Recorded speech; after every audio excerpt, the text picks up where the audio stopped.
Hey, everybody, and thank you for joining me for another episode of the Patient Convert podcast. Your co-host here, Justin Knott, and really excited today. We're actually going to talk about a lot of different topics. We have a guest and a friend, Sharon Fekete, that is joining, and she has years and years of experience across really everything healthcare. So, Sharon, thank you so much for taking some time to join us today. And I know we've got a lot of different topics and a broad range of them to cover. But before we get started, why don't you introduce yourself and tell us a little bit about all of your backstory, your experience in healthcare and all that stuff? Sure. So thanks for having me. I'm excited to be here. I've been a big fan of your company for many years now. So I am Sharon Fekete, and I appreciate you pronouncing it right. You are one of a few. And I have been in medical for 20 plus years. It started in New York. Long Island, New York is my birthplace. And I started in New York Medical as a client relations manager and moved my way up to director of operations for a large privately held practice, multi-specialty. So it was 11 of our own offices and 42 satellite offices. So I was very involved with growing the business, hiring, firing, marketing, branding, the mediator between the disagreements that happen when it comes to Oh, yeah. doctors and staff. Yep. And I loved it. I absolutely loved it. But the business was run by a physician. That's not why it went bankrupt, but there was a lot of dysfunction in terms of the operations team understanding that the infrastructure is the most important if you're going to continue to grow. And we continued to grow without the right support. So when that happened, I just could not imagine working in a hospital or just a one-man show. So I thought, well, I'm going to move to Florida. I always wanted to live in Florida, vacation in Florida, came down here 18 years ago, and there was no such thing as a privately held, large, multi-specialty practice with Eastern Western medicine. So I ended up I did take a job as a practice management director for a pediatric children's hospital here. And I really did not like it. I was told as soon as I was hired not to be in a rush to get everything done. You don't want to make the other girls look bad. I know you're from New York. That is literally what I was told from a pediatric cardiologist. And I knew I wouldn't last there. So I was there about 6 months. And at an event, I'm very big on talking about relationships in business. At an event, it was for doctors' wives. The CEO of this company was also a physician. He thought it was a good idea to get all the wives together. And we would pitch how important it was because they just believed that the wives controlled what the doctors did. Anyway, it doesn't matter. Even saying it out loud, I'm like, what in the heck do I do with that? So my decision at that event was to sit with a doctor's wife and tell her how unhappy I was at the position that I was in and what I used to do in New York. And the next day, her husband, who was a pediatrician, called me and asked if I could help hire a new practice manager because I'd done that for years in New York. Yeah. Yeah. And I had known about this practice. It had such a great reputation. I got so many, you're not in New York anymore. This is Florida and all of that. And I just thought, well, what about me? If I could train, hire, mold a practice manager, I could certainly do it. And this happened to be a practice that was 42 years old when I joined it, Oh, yeah. 50 years old when I left it. And I helped grow a night division and a second office that they had. We had 33 women that I survived, which was a lot harder than the 200 plus in New York. Having employees, having the humans around can be very difficult, but I loved it. I absolutely loved it. Opened this night division, had a lot of fun. Oh, you asked, so I'm telling. No, I please keep going. always loved marketing, and YouTube was really becoming a thing when I was running the practice. So we did a music video about the office being open at night. And then, so that's kind of the segue to where I decided it was time to go because I was running both of the offices. I was doing all the marketing and I was used to that because of this huge operation I was helping to run with this wonderful small team that I had in New York that I was used to being busy.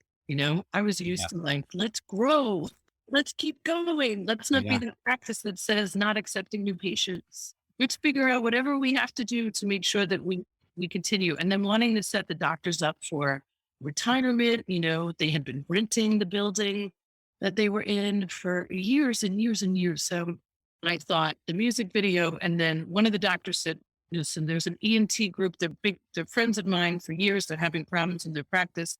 I'm going to bring them in to sit down and talk to you. So I had this, we have a moment of clarity. I had all of these ENTs sitting in my conference room, writing down everything I was saying.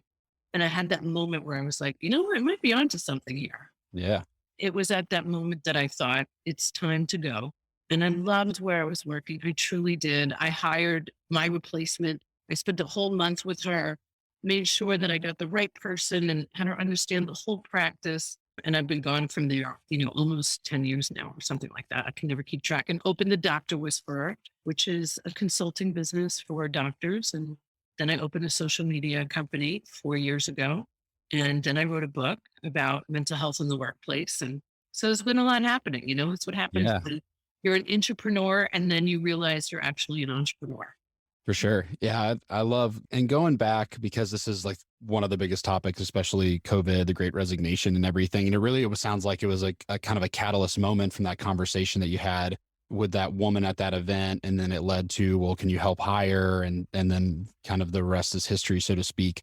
So what is your advice and then having run a practice for 8 to 10 years and doing what you do now with the whole hiring situation that is going on, and healthcare is probably one of the ones that's been most affected through this, but even historically, I mean, and it really is the backbone of every practice is good staff. So talk to your experience, and for the listeners out there that are healthcare executives and physicians that are trying to navigate what is kind of a nightmare hiring situation that's probably not going to get better anytime soon. Yeah. So I think what most people don't understand is that hiring is actually a skill.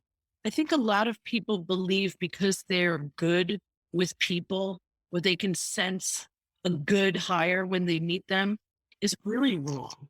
I made my own mistakes through the years of thinking I found the perfect person. My replacement for the practice manager was a mistake. She's no longer with them. She Wow. lasted with them for 6 years, but I saw there were a lot of things that I was like, she'd be perfect, but I didn't realize she was going to throw me under the bus anyway. So I say that because I think there's a lot of ego wrapped into hiring. When I can see somebody that for makes a sure. mistake about hiring, it's very hard to say, you know what, I think I was wrong about this. And I think we need to just go through it again. And hiring is torture. It is, but it takes somebody that has a lot of emotional intelligence, that's very self aware, to hire the right person for the practice. So when I'm teaching somebody about hiring, I used to go into restructure practices all the time. I just hired for a colorectal surgeon, her practice manager, and her front office. And I went through 3 prior to the one that I got. And she's now been there for a few months. And the surgeon is so happy. Like, the surgeon told me that Great. she was leaving for Captiva, which she hadn't been on a vacation since the beginning of the pandemic, Wow. and was coming back on Saturday. And I was thrilled. It's so rewarding. But hiring is, this, I'm a realist. I like to talk about the truth. And a lot of practice managers started at the front desk, Yeah. or they are the doctor's wife, or Hmm. they Seeing are that the a lot. doctor's husband. And they are now taking on this role of bringing in the most important part of the practice, which is the team. And I think a lot of physicians, in my 20 plus years experience, they really don't pay much attention to who's going to work up front, where that is your actual introduction to the business. Oh yeah. So that person can either encourage a new patient to come in or make them never, ever walk in the door. Oh, for sure. Yeah. But they are 100%. one of the lowest paid employees. So I think the opposite. I think you have to pay more to get something great. I have my fun saying is, you can't get a filet mignon for the price of a hot dog. True. Yeah, So that makes a lot of sense. right, if you want to have a great practice, you have to hire great. You have to spend money. You have to make an investment. You have to do background checks. Calling people's references is a joke. Everybody's going to put their best friends or their best friend at the last job. 100%. Right? Yeah. Even if they stole $70,000, they're going to Yep. go, don't tell them about this. So, but background checks are really, really important. And that's usually my experience, is that no medical practices do this. That's just my experience. And that's a mistake. This is why there's so much embezzlement in it. Oh yeah. And speaking to that, that was very eye-opening actually when Kelly and I were on the cusp of starting our agency, and we're really kind of playing the, do we have something here? Do I want to go out on my own? Especially Kelly, because I had been kind of in the entrepreneurial world and knew I wanted to start something. Honestly, couldn't find something once I had relocated, but she was in what became her last consulting gig before we started the agency, and she saw the embezzlement that was going on firsthand. And it was not the first time that this person had done it, to say the least. And it had been friend of friend hires that this girl had made her way through. And everyone just looked the other way the whole entire time. And it was astounding.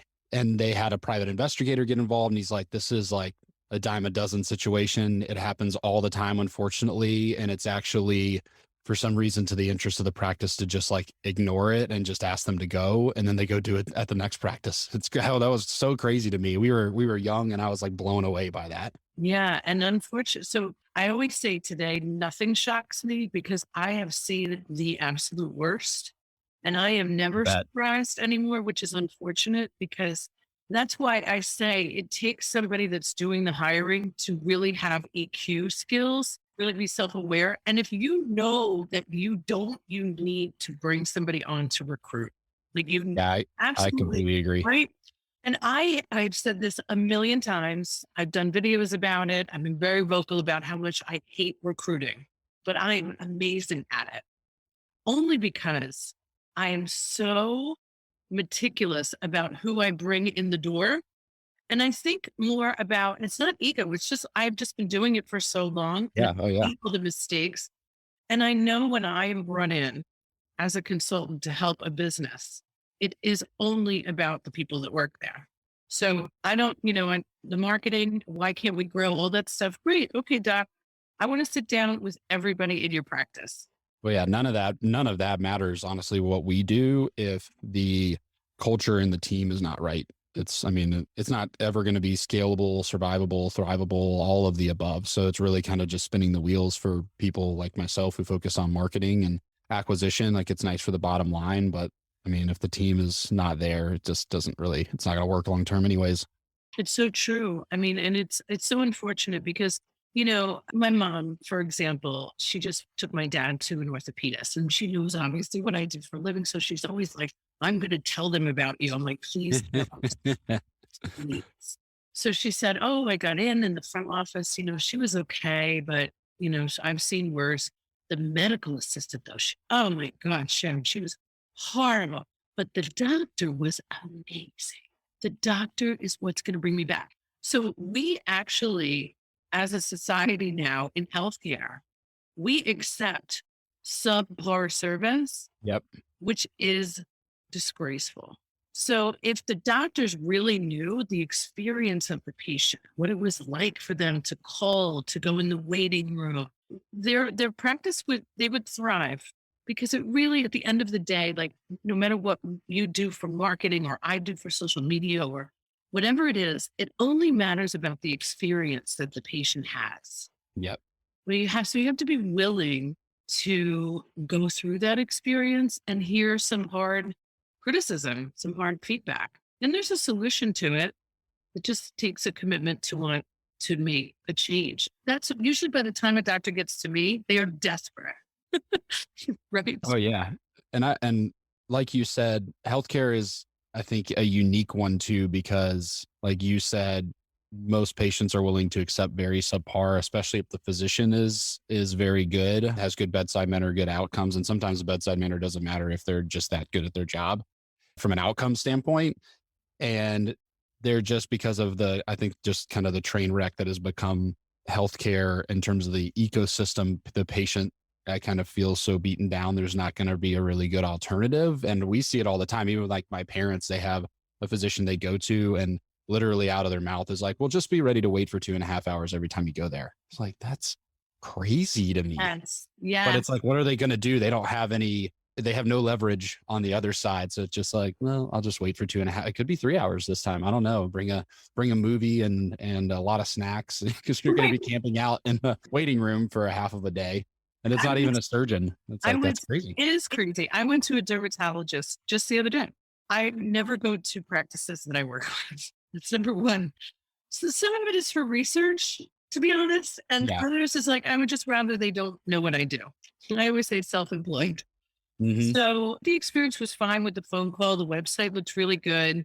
It was very nice. So the front office woman says to me, lovely lady, she says, okay, so before you come, you could go on our website and you could fill out the forms and print them and bring them into the office. Fun.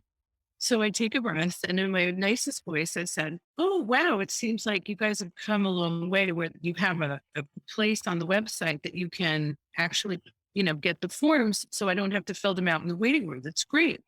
Can you turn that PDF into, where I could just type right on it? This way it saves everybody a step. And we save a tree. There were trees behind me. And I was Yep. watching nature is my thing. I'm all about the green. Oh, no, we can't do that. Just print them out and bring them. Or you can come in and you don't have to print them. You could just fill them out. We'll print them here. We thought, oh, like no matter how good that dermatologist was, that is such a disconnect. And today in 2022, when we're talking about, AI, Yep. Oh, yeah. that's how far behind we are in healthcare. Oh, yeah, for sure. And it's such an easy battle to win because there's so few people that are focusing on that whole entire patient experience end to end. And that is such an easy way to grow because that just keeps people coming back for more because it's honestly a very easy loyalty to build because there's not a lot of that out there. So it's something that's extremely memorable when it does happen and you go into a practice that you have a good experience end to end. They're responsive. You can get in touch with people. They're using technology to their advantage to keep things streamlined. So it's really actually is easy to create something that's incredibly impactful and memorable because there's just not a lot that's going on at all in healthcare for that. Well, Justin, let me ask you a question.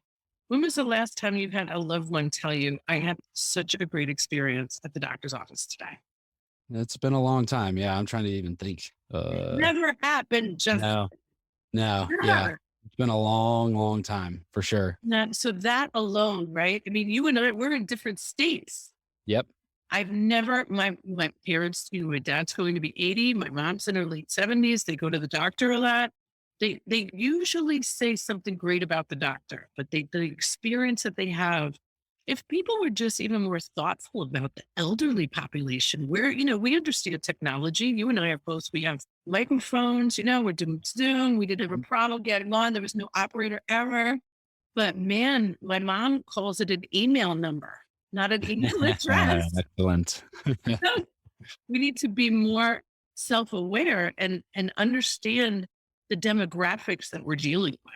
There needs to be a lot more emotional intelligence built in to how we're running a medical practice today. And I think after all these years and all of my frustration, that has been it. If somebody could just take a step back, say, what are we doing right and what are we doing wrong? And let's fix it.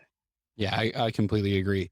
So to change or switch gears, change subjects a little bit, you've actually in all of your work have done a ton in the mental health space in terms of mental health in the workplace. And it's actually not something that we have talked really in detail at all on the podcast. And you wrote a book called The Broken Road to Mental Health in Life and Business and talk a lot, both in the business sector and the healthcare sector. But I'd love to hear for the listeners out there some of your thoughts kind of on the whole topic in general, especially as it relates to healthcare and owners out there too, of what they should be doing to make sure that they're taking care of the mental health of their employees, because obviously that is a trickle down effect to how they care for the patients and everything. Yeah, thank you for asking that. This was not part of the plan in 2019 for me to write a book about my own personal trials and tribulations because I was told in my 20s when I got sober, I'm 27 years sober by the Wow, word. congratulations. That's incredible. Thank you. August 11th, 1994. So I'm coming up on 28. I'll be 50 Wow. in October. So, but my story was very, very bad prior to 21 years old. So my whole business career has been as a sober, responsible person who has been working on themselves rigorously. And I know today, like I can connect the dots to why I thrive when I'm standing in front of a room teaching hospitality and healthcare or talking about mental health in the workplace. I've been telling my vulnerable story in my personal life for years. So in 2019, I was coming up on my 25th sober year. I got sober on my mother's birthday, August 11th. And I thought, what a great opportunity to do something big. And being in business for as long as I have been and working with very high end professionals, physicians, surgeons, lawyers, my friends are, high powered attorneys and CEOs of banks, and nobody knows about what Sharon went through as a young adult. But I was hearing everybody was sharing, like, ultimately, because when you work with me, even any doctor, we're going to get to the root of what's going on. And it usually has to do with something personal. Like if a doctor is screaming at a nurse in the hallway, it's not usually because somebody didn't have the right medical record. It's Yeah, usually for about sure. something else, right? So I started sharing in small spaces because I've done a lot of events with physicians. And a lot of my talks have been with physicians about wellness and how we create a well environment inside of the practices. And so one day I just decided I was going to share about it at an event. I wrote about this in the book. And in the audience, there were doctors and there were friends of mine that were like professional athletes that like had sons that died by suicide and somebody had OD'd in their family. I knew all of this. And I thought, it's just time, it's time to show somebody hope was the goal. So I started sharing about it. And then I wrote the book and people couldn't believe it, because especially my doctors, I was like, yeah, to think you gave me the keys to your office. One time in my life, I wasn't this girl who gets up and works out and meditates and, just drinks water all day. But the correlation between the mental health and business was so palpable in my last 2017, 2018, 2019, because I was going into restructuring these medical practices. I just asked 5 questions to the employees that I meet with. It's very simple. It's like, how long have you been here? What do you love about your job? What do you hate about your job? How do you like to be rewarded? What can you do to contribute to the growth of this practice? And those 5 questions, and I'm only meeting these wonderful people, and most of them are women, was most Hmm. important in the healthcare field. In that 20 minutes, somebody was crying in almost every meeting. Nobody's ever asked me that. None of them want more money. Some of them did. Yeah, Majority of them wanted to that's be a very rare motivator. very rare. Yeah. It would be nice if somebody just said thank you. It would be nice if somebody picked out some of my good points minus the mistakes that I've made. And I remember one day in particular, so many of them had cried to me, and I'm an empath, so I was taking it on. And I had to run a big event for an orthopedic surgeon after. And on my drive there, I thought, I have to help. I have to get deeper into mental health in the workplace because nobody's asking or talking to anybody. There's a chapter in the big book of Alcoholics Anonymous called Two Employers. And I've known about it for 27 years because I've read it in my total recovery. So when I was running businesses and I had somebody that was addicted to drugs or alcohol, I just referred back to what I should do there. I always had EAP, an employee assistance program for any practice that I was in, because if anybody reads the book, they will see it was an EAP counselor. My dad worked for New York Hospital for 44 years, and his EAP counselor was the man who saved my life. So, Wow. yeah, I mean, it's a long story, right? And we talked about so much, but just to get to the crux of it, like I was 21 years old and my father's employee assistance program, like it's unbelievable that this happened, was the one that asked me if I was having suicidal thoughts. And at that moment, everything changed. I said, yes, I was in a safe place. I got the right medication. I got the right help. And I haven't taken any medication since I was 21 years old. Not to say that I do more medication.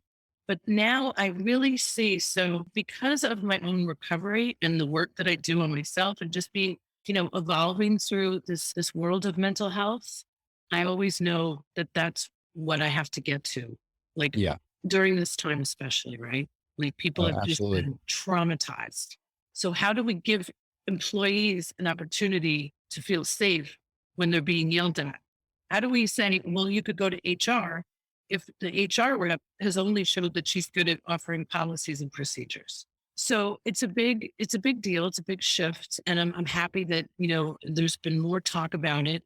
as of late because it is the number one thing I feel can really impact a business is to talk about mental health in their workplace, a place where people can feel safe and not feel afraid or ashamed if they're not doing well.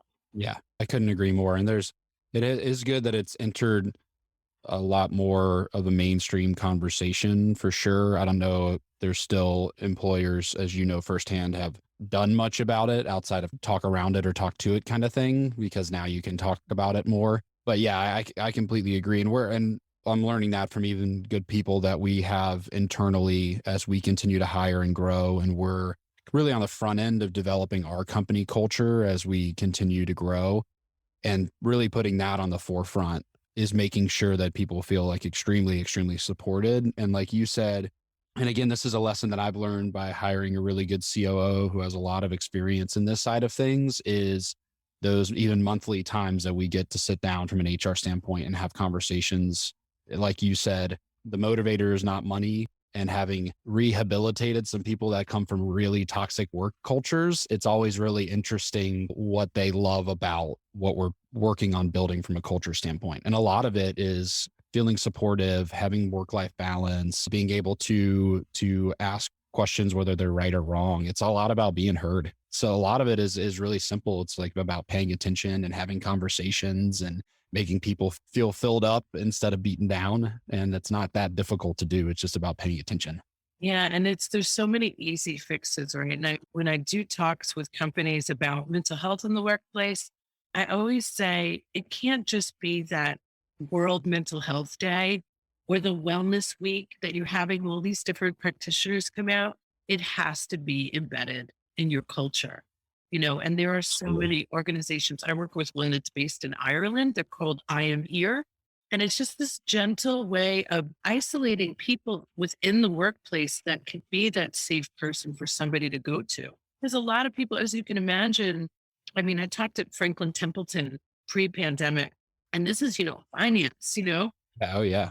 and the salespeople told me as I'm signing the books, they're whispering to me, if I tell them I have anxiety, I'm not going to get promoted. That's a real fear for people. So how can they feel like it's okay when even with what goes on in the world, everything, well, it was mental illness that made them shoot up the place. Whatever it is, like if we're trying to normalize the conversation around mental health, we just have to have these kind of open conversations, which I really appreciate because that is the only way to normalize anything is to just talk about it, make mistakes, but have the courage enough to face a challenge that's been plaguing us for so many years now, especially in the workplace.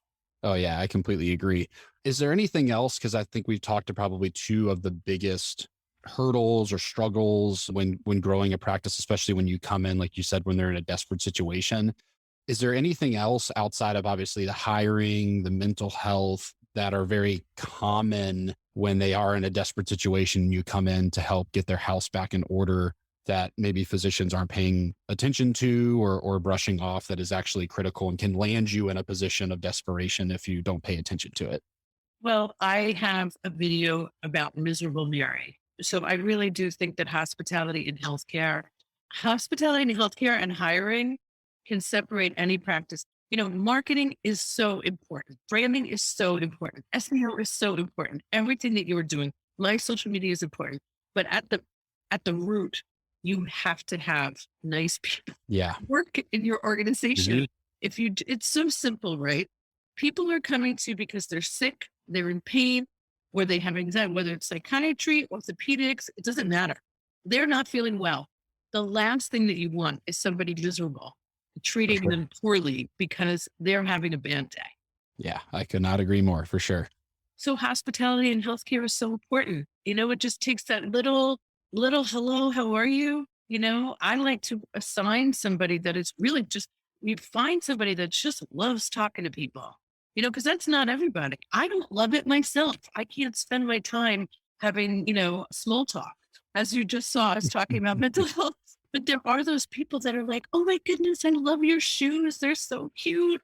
People need to feel welcome and feel warm within a practice. And a lot of the doctors that are doing it right understand that value. For sure. Yeah, I completely agree. Yeah, because I mean, people want. I mean, it even those like little moments that really do leave a lasting impact on a patient. All right, so to take a step back and switch and put our marketing hat on, because as you mentioned, you have a social media company, and so I do want to talk to some marketing stuff. I'd love to hear from your perspective, kind of why it is critically important to put time and effort behind social media as a practice, and what it takes to do it the right way and not just lean on a bunch of stock photos and scratch your head as to why there is no value creation actually occurring. So tell me a little bit about, with all of your experience in social media, what practices should be doing, planning, and executing on if they really do want social media to be an effective channel to share their story. Yeah. Well, I'd first like to say the line that I hear the most, I hate social media. I don't like it. I think it's stupid. I'm professional and I want people to see me as a professional. Whatever somebody has in their mind about like what social media is, it's typically wrong. Or what marketing is, it's typically wrong. Yeah. Branding, logos, a branding kit, your colors, all of it is important. Where you do your logo, how you design it, how it speaks to your practice, your landing page on Google, your search engine optimization, all of it is different, right? I mean, just you and I know that most people say marketing and branding is the same. Social media and SEO is the Yep. same. You know, everybody thinks I know how to build a website. Are you kidding? I don't have a clue because we do social media. So, like anything else, I try to tell the people business owners that I work with, whether it be doctors and surgeons, whatever, you know, I don't know how to do surgery, bro, but I Yeah. have Oh, yeah. spent years learning about how to put out great content. And great content is thoughtful, it's real. Like nobody wants to see, there's a great meme going around lately about nobody wants to see your 4th of July pictures, your poor pictures. They just Yep. enjoy the 4th of July show. The big birthday parties, though, that you have at the office, nobody cares. Nobody wants to. Your staff doesn't even want to be in that picture. Content should be about educating your audience. I completely agree.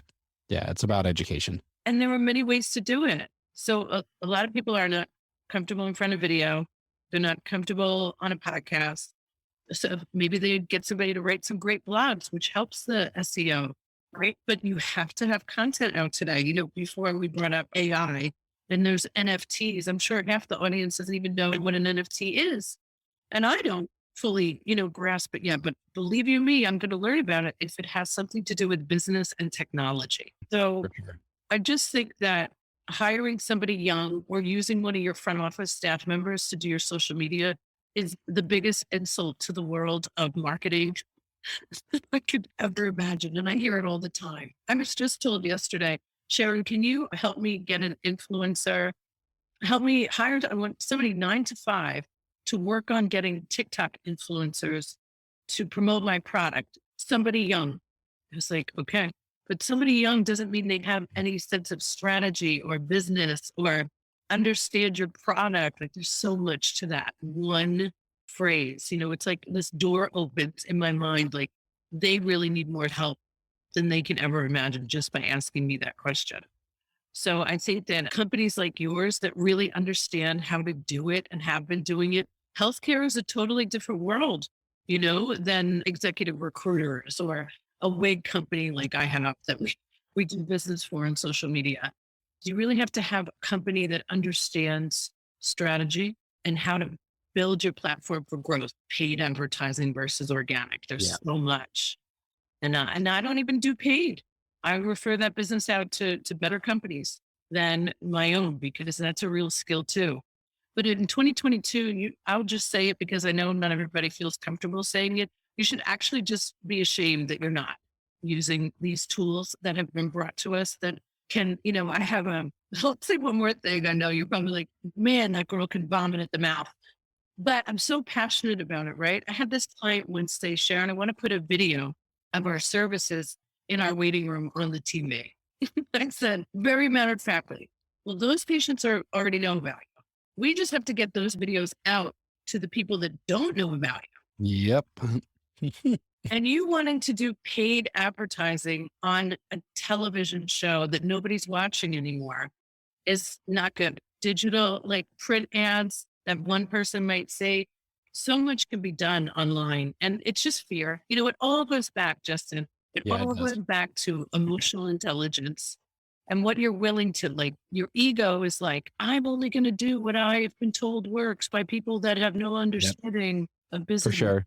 right? And there's a fear, and I think it's across the board, even in entrepreneurship too. But talking about social media, there's obviously the fear of investing in something and it not working out too. And especially social media is like, well, what if we do put content out there and nobody wants to listen? What if I do invest my time in front of learning to get in front of a camera to talk about my subspecialties or my approaches to conditions and treatments and treating patients, and nobody wants to listen, that kind of thing. So they just never get started and go the safe way. And like you said, hire somebody that's inexperienced, that doesn't really understand what it takes to grow, and then never really invest in what is the driver. And that's really good content.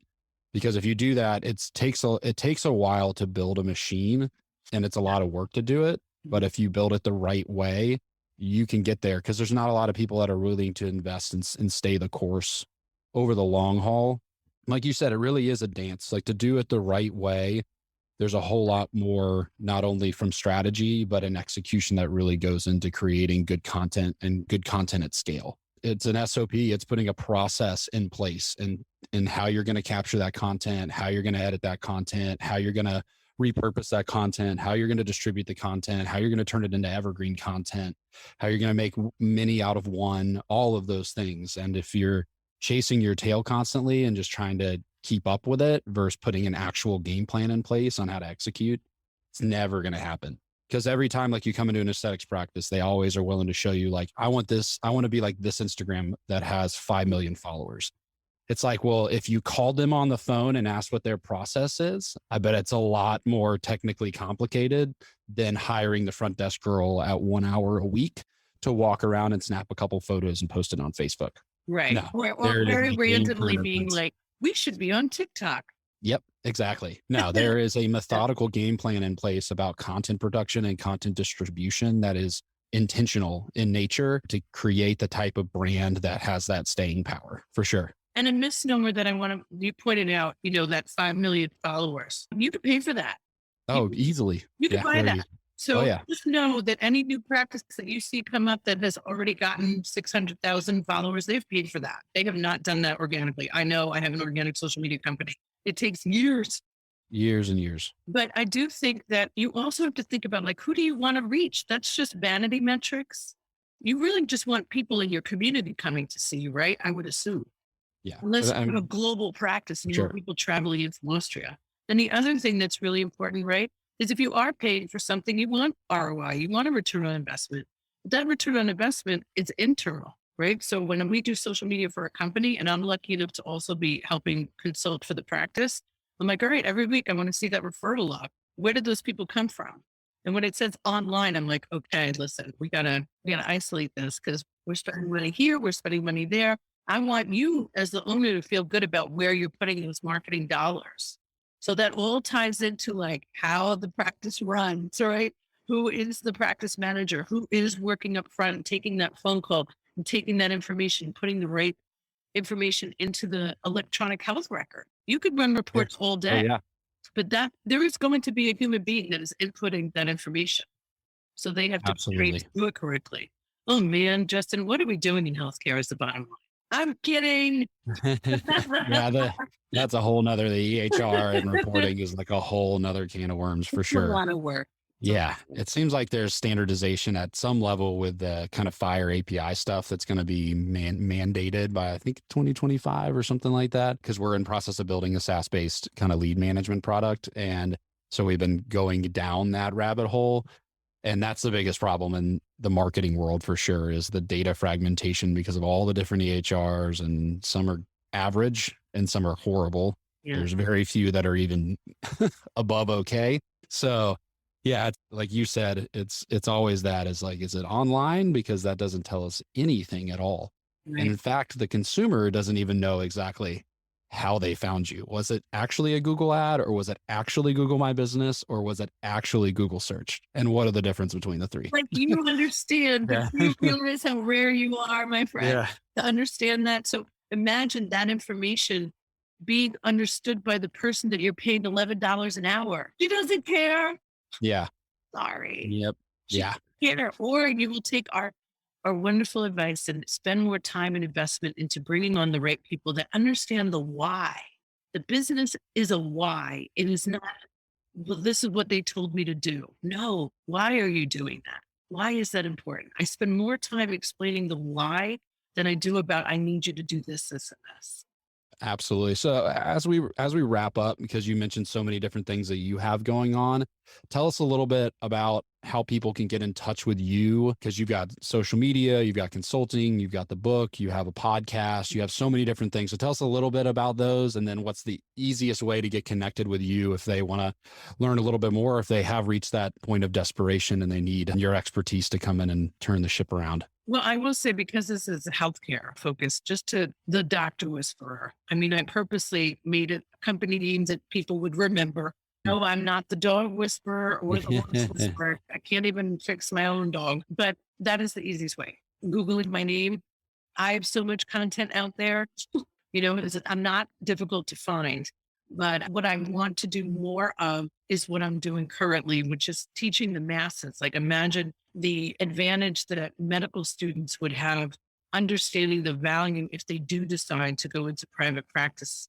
That if they start it right, even though it might be a large financial investment to put the right players in place, I promise you it will save you tens of thousands or hundreds of thousands of dollars in the end to do it right from the beginning. So that's the best way to reach me. Just look up the Doctor Whisperer. We're ready. Excellent.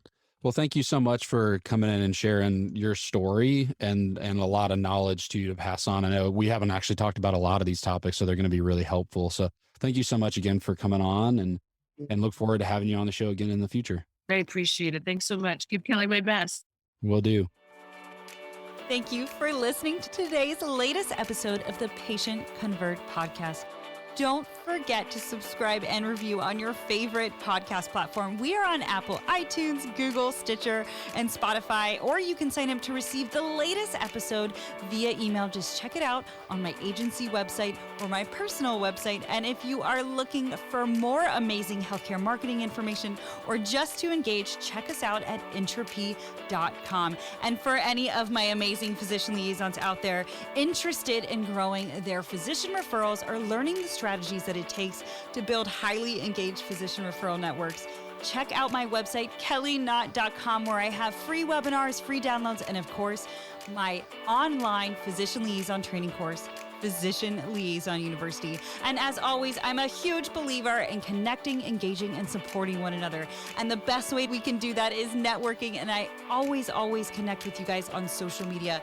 And one of my biggest social media platforms is LinkedIn. So feel free to connect with me there on LinkedIn or Instagram or Twitter at Kelly Knott. And thank you guys again for listening to the Patient Convert podcast with your host, Kelly Knott.